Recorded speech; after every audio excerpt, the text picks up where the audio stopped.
Okay, this is a short video. 2009 Ford Flex removal of a power steering pump.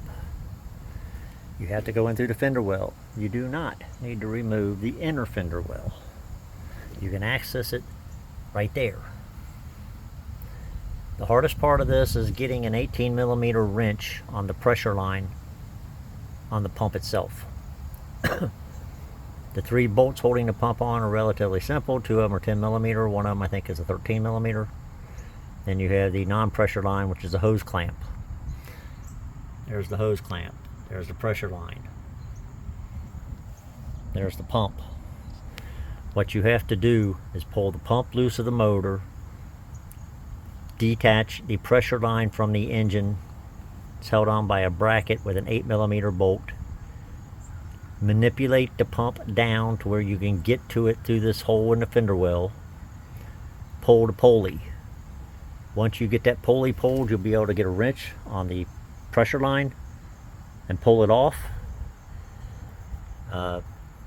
Might take 30 minutes to pull the whole thing apart, if you're apt at using tools. If not, it may take you longer.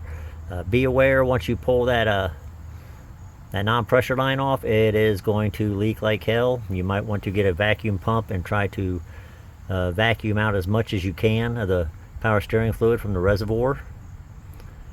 Be prepared to catch the fluid and have some brake clean on hand to spray everything off. Then just reverse the process to put it back together. I'm waiting on my pump to come in. Once it gets here, I'll hook up the pressure line first, put the pulley back on, mount it to the engine, get the new belt on, should be good to go. But yeah, nobody posted anything about this. It's like I've heard different things, 16mm for the pressure line, this and that and all this other horse shit. It's 18mm for the flare nut on the pressure line.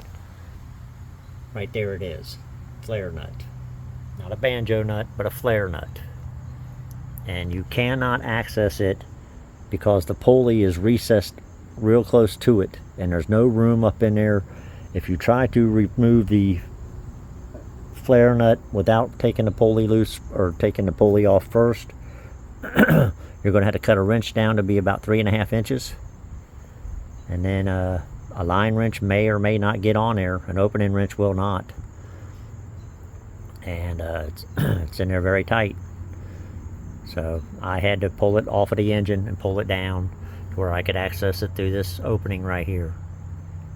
And I got it off. Yeah, once I took it loose of the engine, it only took 5 minutes to pull it apart. Took the flare nut off. Got the pulley off, no problem. You had to get a pulley kit to get the pulley off.